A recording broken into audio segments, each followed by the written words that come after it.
Acadia Divinity College, the graduate school of theology at Acadia University.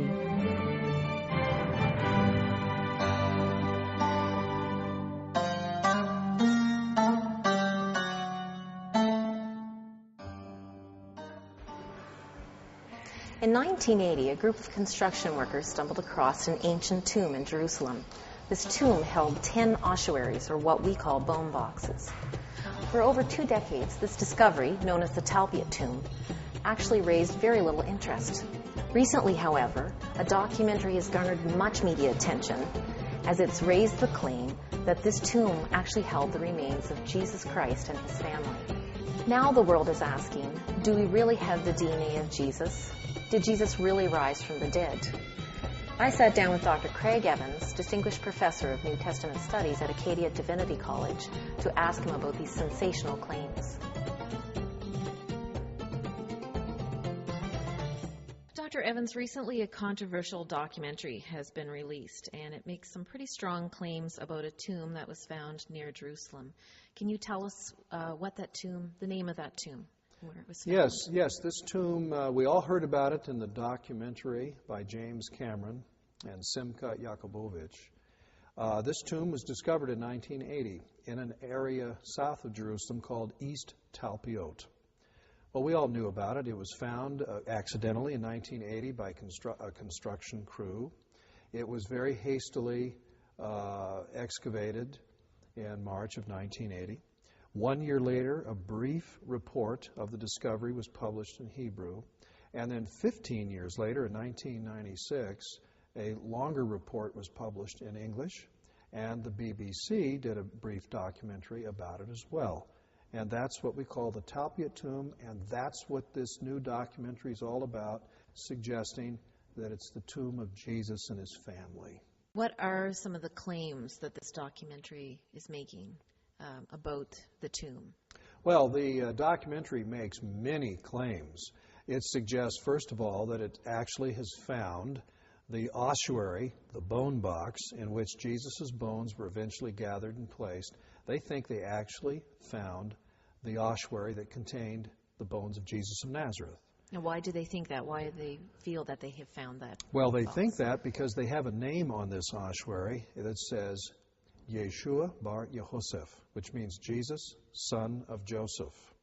And also in this tomb, they found 9 other ossuaries, many of them with names on them, such as Mariame, another one, Maria, another one that says Judah, son of Jesus, another one that says Yosa. So they think that these names correspond with the names in the New Testament or in the Gospels. So they think they have found then the ossuary, the bone box of Jesus of Nazareth, of Miriam, which they think is Mary Magdalene, because and they even have DNA samples, and so they think then that because they're not brother-sister, they must have been man and wife. And, of course, they had a child named Judah, son of Jesus. And then there's Maria, and they think, well, that must be Jesus' mother, Mary. And there's another one, Yosa, and they think maybe that's Yose, Jesus' brother. There's another one, it's Mattia or Matthew. Hey, maybe it's Matthew, one of the apostles, or maybe someone else named Matthew in the family. And so they think they connect the dots and they come up with the family of Jesus. So, Dr. Evans, tell us more about the names that were found on these bone boxes in this tomb. These names at this time were very, very common. They were very popular names. They were related to the Hasmonean family that was famous during the Maccabean struggle that liberated Israel from Greek control. In fact, every single name found in this tomb is Hasmonean, and I think that's very significant. But the name Mary and forms of it, whether it's Maria or Mariame or Miriam, 1/4 of all women in Jesus' time had that name. So it was a very common name. And there were many Jesuses, many Josephs, many Judahs, many Matthews. These are very common names. There's something else that needs to be said, too, about the Jesus ossuary. It does say Yeshua. It's hard to read, and I wasn't sure it was there, but I studied it. Yes, it's there. Yeshua bar Yehosef. But underneath the name Yeshua is another name. And this is unusual. It's a name either Huna or Hanan, and I've never seen an overstrike like that. And so this just adds to the uncertainty. Who was in that bone box anyway, and what was his name? And so there's these kinds of questions that still linger. And so to come up with some neat little statistical package that says, oh, this is almost certainly Jesus and his family, that's completely uncalled for, and it is widely disputed. So how probable is it that this is the family of Jesus that's been found? Well, a statistical analysis has been done by a professor in Toronto, and based on a whole bunch of conclusions, which I think are highly questionable, he thinks it's 600 to 1 in favor that it really is the tomb of Jesus. Unfortunately, though, many of the facts have been misstated. Many assumptions are unwarranted. And other statisticians have suggested that it's only one chance in 1,000 that it is. And so the statistics, in my view, don't mean anything. So have they actually found DNA samples in these bone boxes? Apparently they have found some DNA samples in the bone boxes. The bones are not actually in the boxes. They were removed and buried according to Jewish practice.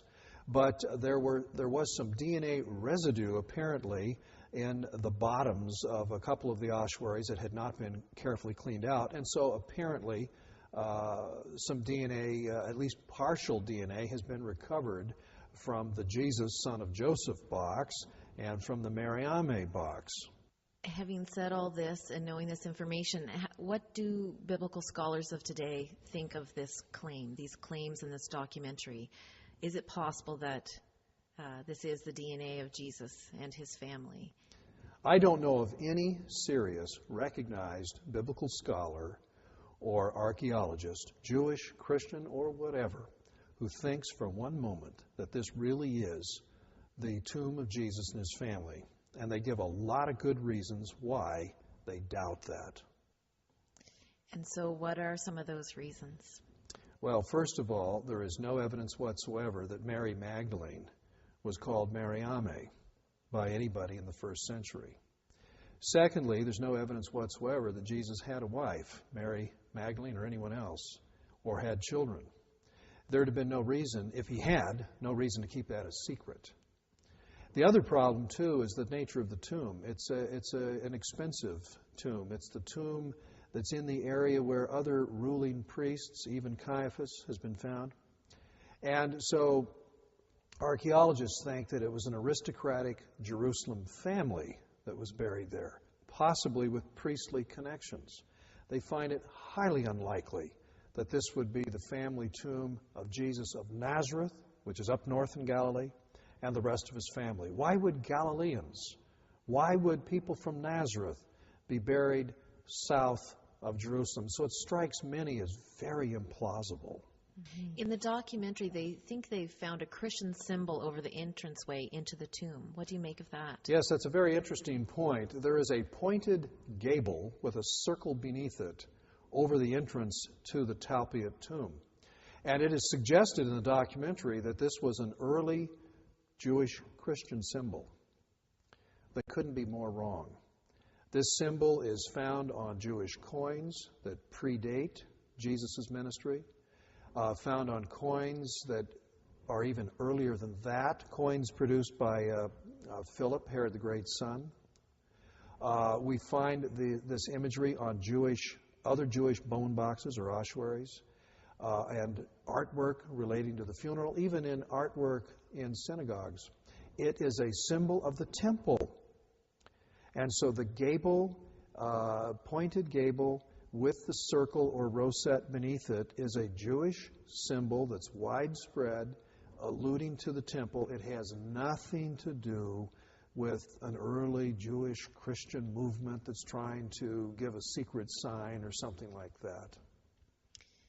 So is there any evidence that early Christians were interested in the Talbot Tomb? No, that is a very important point, too. If Jesus' family was buried in the Talbot Tomb, early Christians would have known that. And they would have come to that place. It would have been a place of veneration.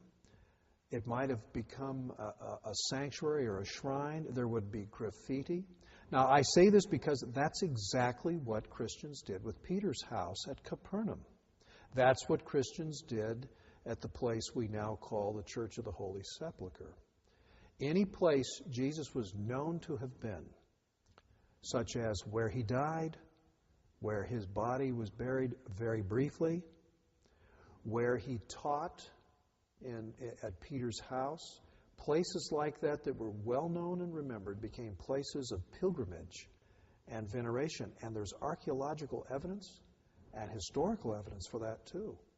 There is no such evidence relating to the tomb at East Talbot, the tomb of this documentary. Dr. Evans, is there any evidence that Jesus' family or members of his following thought that his body remained in a tomb? Yeah, that's a very good question. There's no evidence whatsoever that Jesus' disciples, friends, family members thought that his body had stayed in a tomb. If they thought his body was still in a tomb and they knew where his body was, they anticipated collecting his bones eventually when the law allowed them to, then everyone would have known that. And Jesus' followers, even with Easter appearances, resurrection appearances, his followers still would not have said resurrection because that wouldn't have added up. So ghost stories, sure. Jesus' spirit shows up and encourages his disciples and family. Oh, that's fine. But to speak of it as resurrection, no, not if his body is in a tomb, decomposing, with his family anticipating gathering his bones and placing them in a bone box. No one would have spoken of resurrection. And I think that's very important evidence that needs to be taken into consideration. The resurrection of the evidence of Jesus comes in a variety of ways. First of all, eyewitness testimony. People saw Jesus alive. But secondly, they didn't just see him alive. They realized they could touch him. He wasn't just a ghost. It wasn't just a vision or a dream. He could be touched. And then I think a third line of evidence is very important, is his body, in fact, wasn't still in a tomb decomposing. His bones awaiting gathering and reburial in a box. And so those factors combined convinced his following, including people who were not part of his following, and including people even who were enemies, like Saul of Tarsus, who became Paul the Apostle, convinced them that Jesus was indeed resurrected.